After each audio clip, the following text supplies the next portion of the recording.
Bismillahirrahmanirrahim. Assalamualaikum warahmatullahi wabarakatuh. Jumpa lagi di channel YouTube Rivanista. Masih di sudut edukasi, belajar mudah dan menyenangkan. Bagaimana kabar adik-adik sekalian, khususnya siswa-siswi kelas 4? Semoga hari ini kita dalam keadaan sehat ya. Karena dengan kondisi yang sehat, pastinya kita bisa melakukan berbagai kegiatan yang kita inginkan.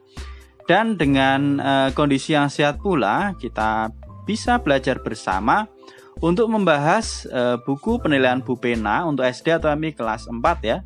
Kita sudah masuk di jilid 4D ya. Kita awali dari tema 8, yaitu daerah tempat tinggalku ya.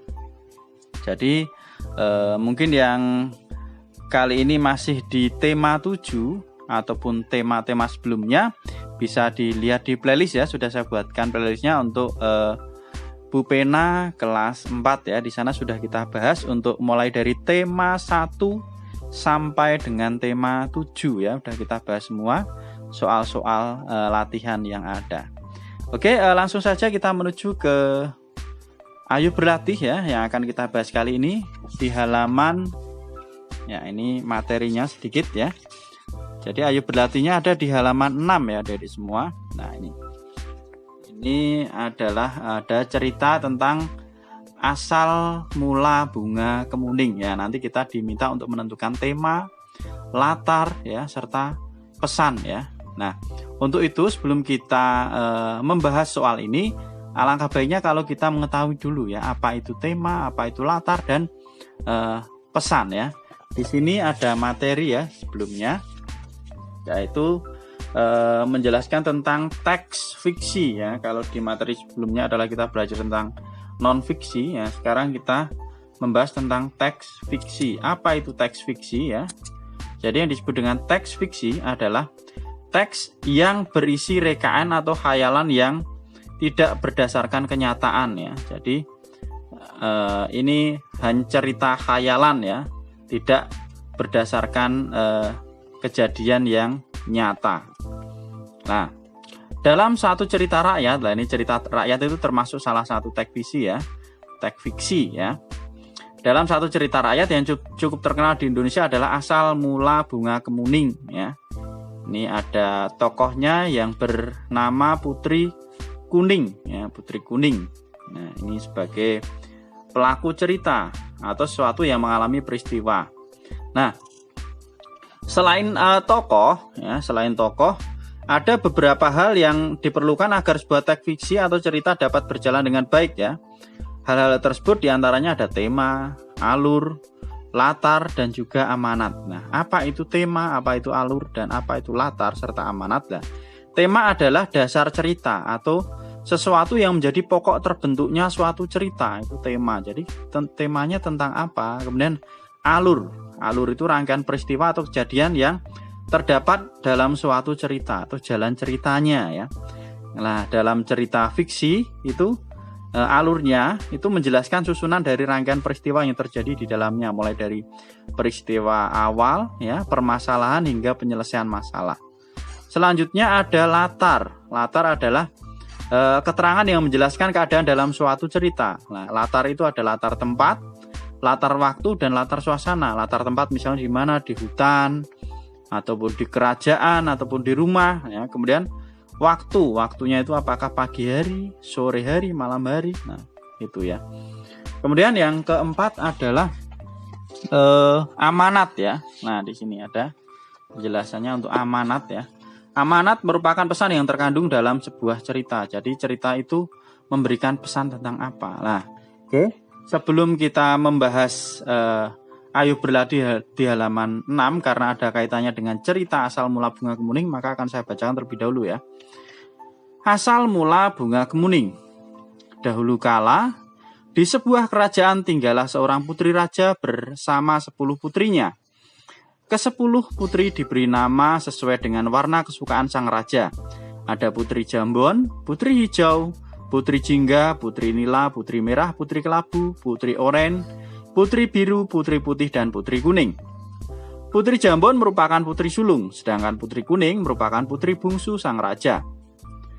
Raja sangat menyayangi ke-10 putrinya. Namun, banyaknya pekerjaan membuat sang raja tidak dapat selalu mengawasi ke-10 putrinya. Oleh sebab itu, raja meminta bantuan para dayang istana untuk merawat putrinya.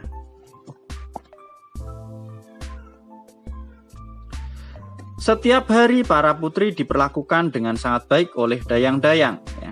Semua keperluan mereka dipenuhi, hal itu membuat mereka merasa sangat senang, hingga mereka lupa untuk belajar dan mengerjakan tugas mereka.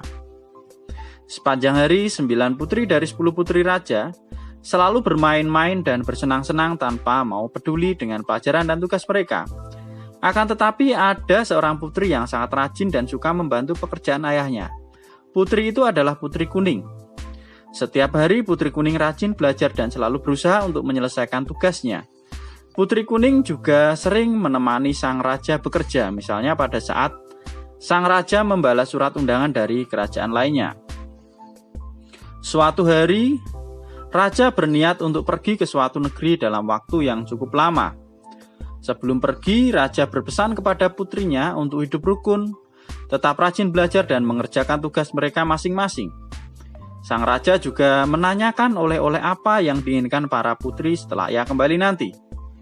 Putri-putriku, ayah akan pergi ke negeri seberang selama beberapa hari. Apakah ada benda yang kalian inginkan? Oleh-oleh apa yang kalian inginkan? Ayo, katakan pada ayah, ucap sang raja kepada ke-10 putrinya. Satu persatu para putri pun menyampaikan keinginan mereka. Ada yang menginginkan emas, perak, berlian, dan juga kain sutra. Namun hanya Putri Kuning yang tidak menyampaikan benda apa yang ia inginkan. Ayah tidak perlu membawakanku apa-apa. Ayah cukup kembali ke kerajaan dalam keadaan sehat. Itu sudah membuatku senang, kata Putri Kuning kepada ayahnya. Mendengar perkataan Putri Kuning tersebut, putri-putri lainnya sangat terkejut sekaligus senang, karena hal itu berarti mereka bisa mendapat oleh-oleh lebih banyak. Sementara itu, mendengar perkataan putri bungsunya, sang raja pun tersenyum bangga. Hari demi hari pun berlalu, sejak kepergian raja ke negeri seberang. Ke-9 kakak Putri Kuning pun lupa akan pesan ayahnya. Setiap hari mereka selalu bermain dan melupakan tugasnya. Pekerjaan yang seharusnya dikerjakan pun dilimpahkan kepada para pengasuh mereka. Hal itu berbeda dengan yang dilakukan Putri Kuning. Saat diajak bermain oleh kakak-kakaknya, ia menolak dan lebih memilih untuk belajar sesuai pesan ayah. Setelah beberapa hari, sang raja pun kembali ke istana. Ke-9 kakak Putri Kuning berlari menyambut ayah mereka dengan sangat gembira dan penuh antusias. Mereka sudah tak sabar untuk menerima oleh-oleh dari sang ayah. Berbeda dengan kakak-kakaknya, Putri Kuning merasa senang melihat ayahnya kembali dalam keadaan sehat. Ia pun menyambut ayahnya dengan senyuman. Sang raja mulai memberikan oleh-oleh yang diminta oleh para putrinya. Meskipun Putri Kuning tidak memesan oleh-oleh, sang raja tetap membawakannya oleh-oleh, yaitu sebuah kalung berwarna hijau. Melihat kalung yang diterima oleh adiknya, Putri Hijau pun merasa iri. Ia ingin memiliki kalung tersebut karena warnanya sesuai dengan namanya.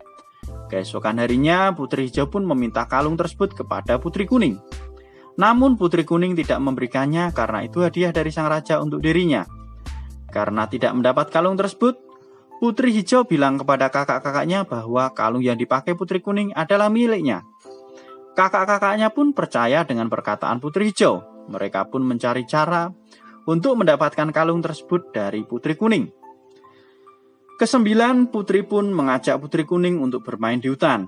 Sebelum bermain, mereka meminta Putri Kuning untuk menyimpan kalungnya di lemari agar tidak hilang. Putri Kuning pun mematuhi perkataan para kakaknya. Setelah itu mereka mengajak Putri Kuning ke dalam hutan yang cukup gelap, yang cukup jauh dari istana. Saat tengah bermain, tiba-tiba ke-9 kakak Putri Kuning berkata kepadanya ingin istirahat sebentar dan mengambil air di sungai dekat hutan. Mereka pun meminta Putri Kuning untuk menunggu mereka di hutan yang gelap itu. Namun ternyata ke-9 putri tersebut tidak beristirahat. Mereka kembali ke istana lebih dulu dan meninggalkan Putri Kuning. Sementara itu, setelah menunggu lama, Putri Kuning tidak melihat kedatangan kakak-kakaknya. Ia merasa ketakutan karena hutan itu sangat gelap dan tidak tahu jalan kembali ke istana. Ia berusaha kembali ke istana, tetapi ia akhirnya tersesat di dalam hutan. Di istana, sang raja merasa khawatir karena putri bungsunya tak kunjung pulang.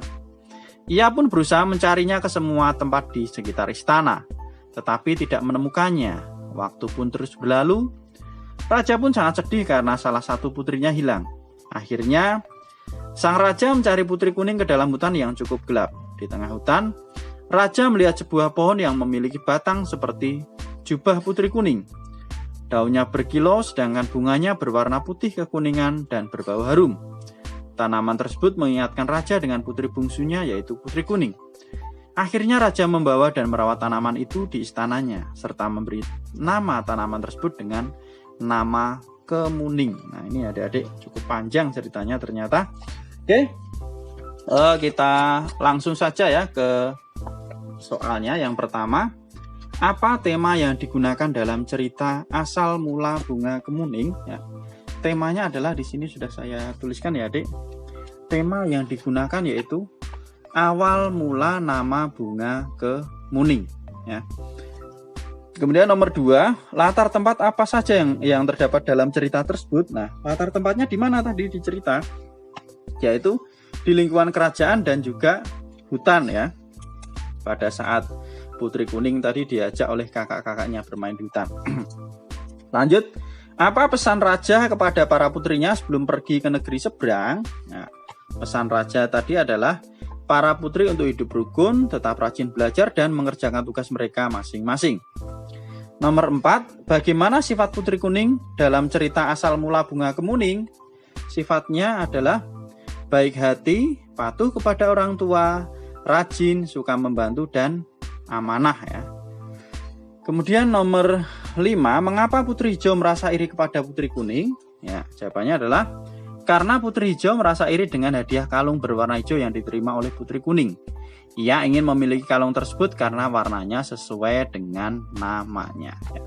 Itu ya adik-adik, untuk halaman 6 kita lanjutkan ke muatan pelajaran IPA ya. Di halaman 7 ini masih di pendamping pembelajaran 1 ya. Nomor 1, kelompokkan aktivitas-aktivitas berikut yang menunjukkan gaya berupa dorongan atau tarikan ya. Kita pisahkan mana yang gaya dorong dan mana yang gaya tarik dari A sampai O ya. Di sini sudah saya kelompokkan ya. Soal nomor 1 ya. Ya ini dia. Nomor 1 yang gaya dorong ya.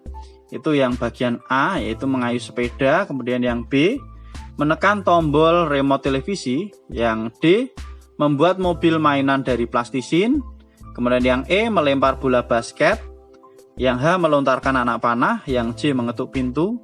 Kemudian yang L ya, mendorong mobil. Yang M, mendang bola. Dan yang N, memotong kue. Ini adalah gaya dorong. Kemudian yang gaya tarik ya. Yang C, menggulung benang layang-layang. Kemudian yang F, mengerek bendera. Yang G, mengangkat meja. Ya, kurang fokus ya Dedek. Kemudian yang I, mengangkat kursi. Dan yang K, mengangkat ember. Serta yang terakhir yaitu O, membuka halaman pada buku ya. Oke, mungkin ya ini ya bisa disalin atau bisa dilihat ya bagian apa saja. Nanti mungkin kalau kurang jelas bisa dilihat di soal. Kita lanjut ke yang soal nomor 2. Tuliskan perbedaan gaya berupa tarikan dan gaya berupa dorongan pada suatu benda. Gaya berupa tarikan dan gaya berupa dorongan ya. Gaya berupa tarikan ya. Kalau gaya tarik itu adalah arah gaya menuju ke arah pemberi gaya. Misalnya kita ya.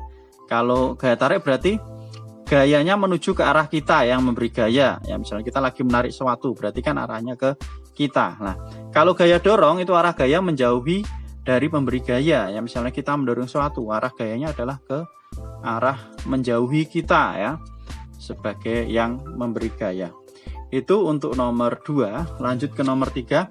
Perhatikan kedua aktivitas berikut. Nah, ini ada aktivitas A ya. Kita lihat ya, ini yang diperbesar, kemudian yang B.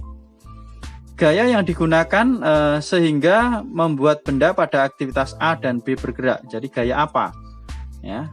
Yang A itu adalah gaya tarik, yang B itu adalah gaya dorong ya. Jawabannya itu ya. Oke, jadi di sini saya tuliskan aktivitas A menggunakan gaya berupa tarikan, aktivitas B menggunakan gaya berupa dorongan ya. Itu adik-adik mungkin untuk pembahasan pendamping pembelajaran ya, untuk pendamping pembelajaran 2, dan berikutnya di tema 8 subtema 1 nanti akan kita bahas di video berikutnya ya.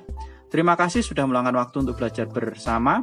Mohon maaf apabila ada kekurangan. Silahkan pertanyaan atau saran bisa kita diskusikan bersama di kolom komentar ya. Dan jangan lupa untuk selalu berdoa agar diberikan kemudahan dan kelancaran di setiap kegiatan yang kita lakukan. Saya akhiri. Assalamualaikum warahmatullahi wabarakatuh.